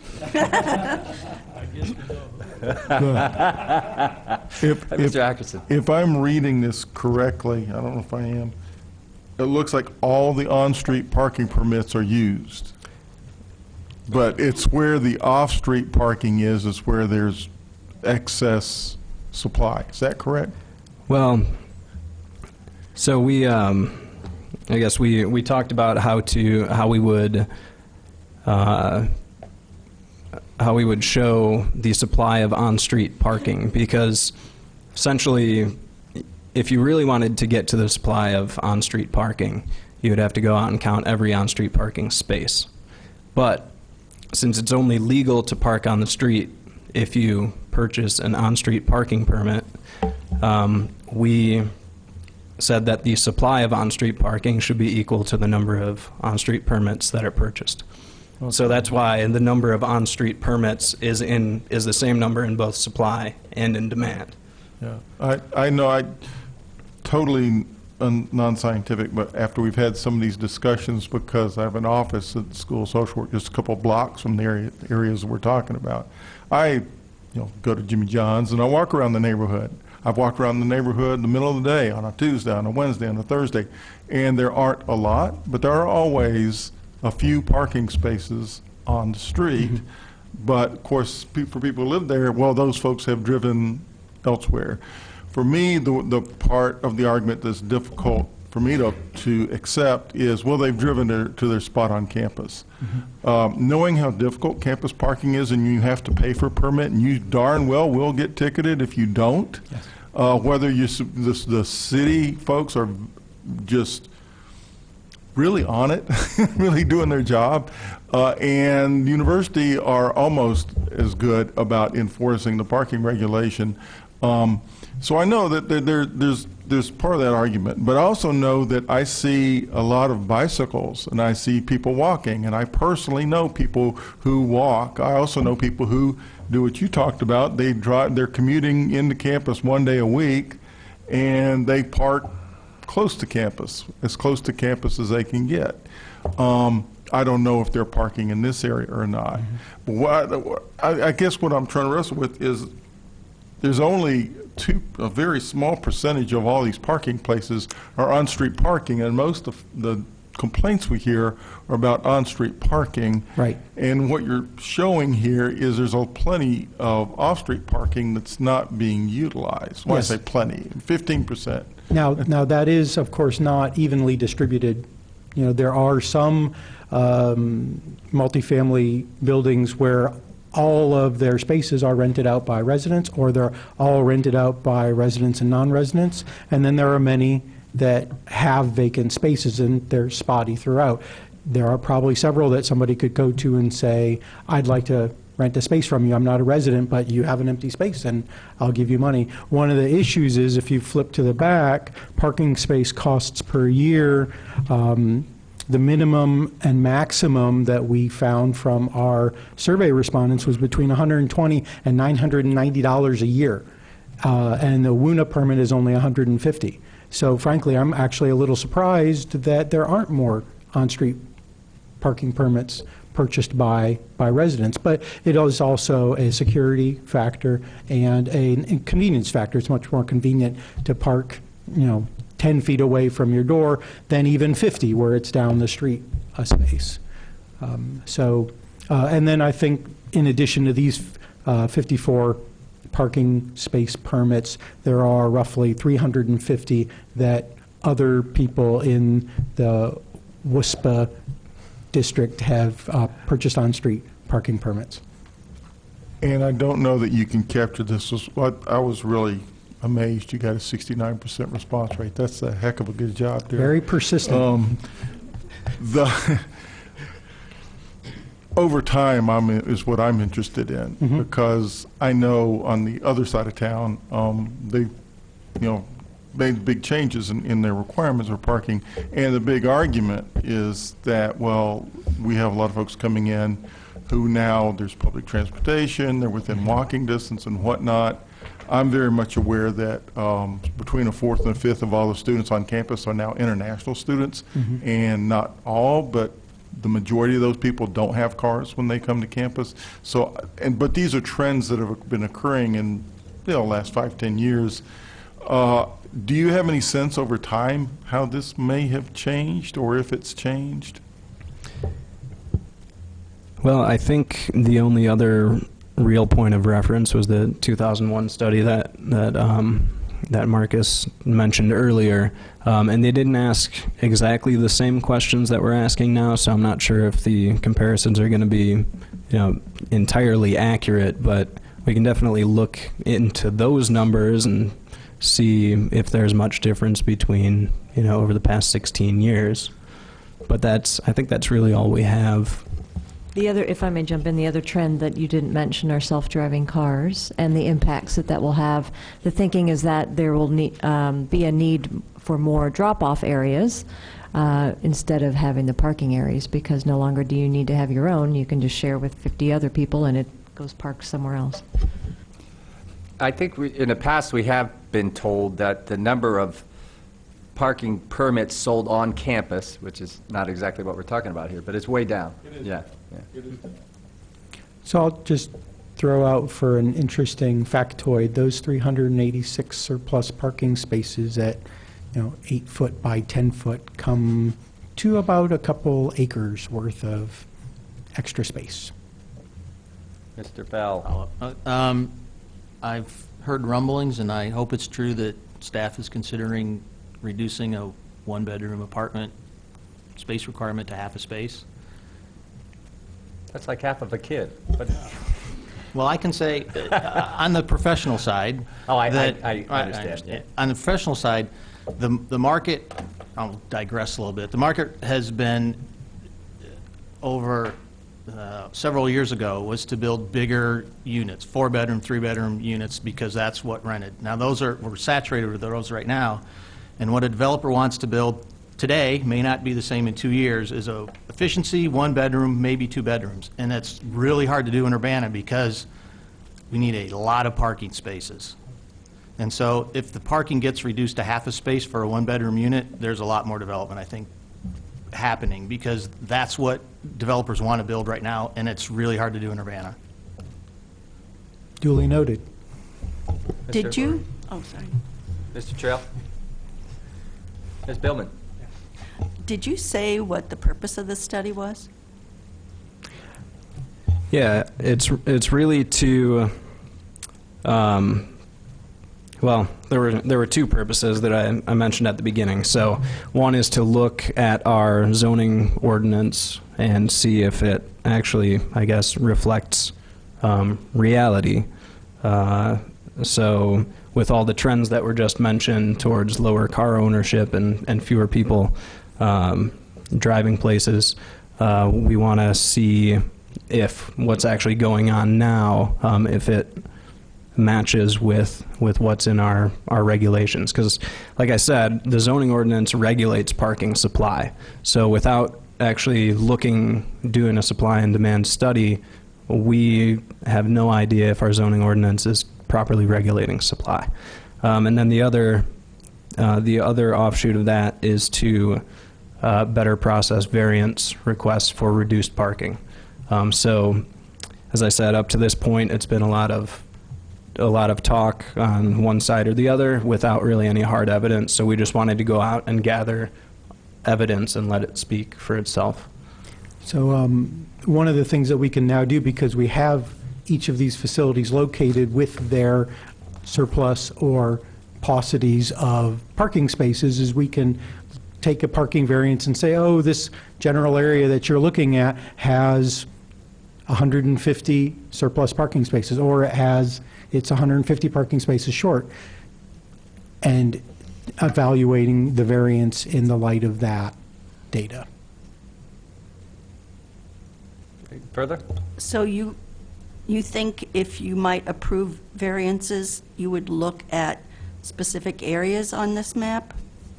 Well, the variance request is location-based. It's at a particular property. And I believe I would follow directive from the Plan Commission and planning staff on how far out one would look in an area to see what the general parking availability is in that area. There might be regulations or legal requirements prohibiting us from doing that or allowing us to do that. We haven't discussed that yet. I just wanted to know Mr. if it was Trails going to be a blanket decision, blanket over the whole area. No, I think we would look at it at a much finer scale than the entire study area. Mr. Trail, did you have something? Survey research guy, time ago. Good. So when you say 69%, so that's 69% of the properties you surveyed? Or the Correct. Okay, so is the 4,300 bedrooms, is that of the responding survey? Correct. Yes. Yeah. What's your estimate of the percentage of total parking that responded as opposed to properties? Unknown, because we don't know how many parking spaces the non-respondents. What's your guess? That's the purpose of the survey. If people do not respond, Are you missing the big ones? Are you? We have, there's not a whole lot of big ones, as you call them, but So you're missing the big ones. That's kind of what I'm trying to get at. yeah, so we tried to get everything from 3 bedrooms all the way up to Campus Circle, which was the big one. It's actually a pretty big outlier. But as Marcus said, if ones didn't respond, then that's sort of a caveat. I will say with the that data. we made a special effort to try and hit those large providers. But if folks did not respond, we did not harass them. I'm just trying to get how representative the total population you are here. And Fairly representative. fairly representative. Non-scientific. I'll come with you to peer review. He's a lawyer. I notice a huge disparity in what people are charging. I mean, far greater than I would have expected. Is this accounted for by a difference in the type of parking? I mean, there's off-street parking, there's parking, there's surface, there's, underneath the building, there's actually security lock, there's Those are questions that we decided not to include in the, for the sake of keeping it a slim survey. But we do understand that, and if we wanted to, since we have the location of all this and we have our GIS maps and things, we could probably go through and, and look and see, oh, that has covered parking and it's really expensive, and that's surface parking and it's not. But no, we didn't differentiate that. And actually, the question about parking costs was sort of just icing on the cake. What we really wanted to look at was really just what the supply is and what the demand is.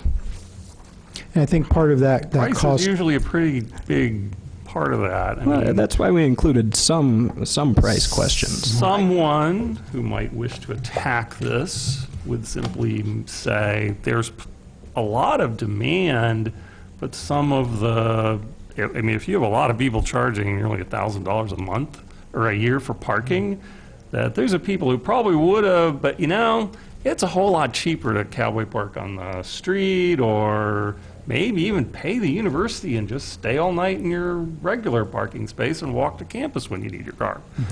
So, do you get any sense of? I would say that, because I do this, right? The difference in Don't do price anything illegal. is when you're parking on a big lot, or you're parking in a garage, or you're parking in a secured parking lot. They charge vastly different rates for those things, because there are certain students who want their car secured. I mean, I know of a student that rented 2 apartments 2 apartments so he could have 2 parking spaces, so he could park his car between the spaces so it wouldn't get dinged. Whoa. So the students... We'll call that an outlier. Right. So, but there's a vast, it depends on what your development is, there's a vast discrepancy on the way you let your tenants park.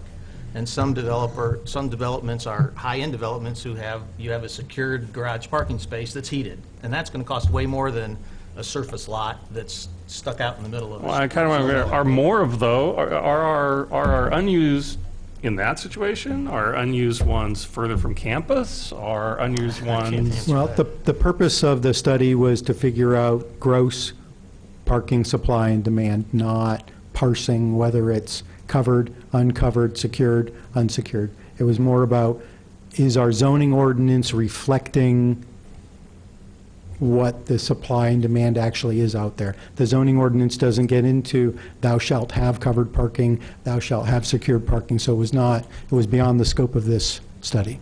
Just being on your peer review panel, I'm trying to get at, are you actually getting what you want here? Yes, we are. I assume the intent is to try to figure out, should you start, requiring less parking? If the initial data says we have more parking than necessary. Isn't that why you're undertaking this? I mean, What? are you requiring enough, the right amount of parking? Isn't the reason for undertaking that? Yeah. Yeah. So But that cost doesn't factor into that. cost doesn't factor into that? No. If there are more spaces, then if more spaces are being supplied than demanded, and what's being demanded, if more parking spaces are being supplied as a result of the requirements of the zoning ordinance, please let me finish, Okay. then, This isn't a classroom debate, so let's No. tone it down, all I right? know, but I'm just trying to get what we're learning from this. we're learning that there are more educating us, right, I spaces hope. being supplied than are being demanded. And what's driving that supply is the zoning ordinance in part. Part of it is also the market. Which goes to the price question. Okay. It's a short survey. It's a useful instrument, I think. It doesn't fill in a lot of the gaps. But anything further? Could I ask a question or two? One. 5 minutes, Store. No. Oh, wait a minute. You already asked her something. Yeah, right. All right. I think the MCOR project is going to cause some loss of parking spaces along Green Street, is it not? That's a good point. Is that taken into consideration in this? It, The availability? no, it's not, because this is mostly an off-street parking study. Yeah, but I mean I see. All right. Well, those cars are going to have to go somewhere, I think. It's, Yeah, yeah. beyond- Right. Loss of on-street's going to. It's actually not a big loss of parking on the Urbana side.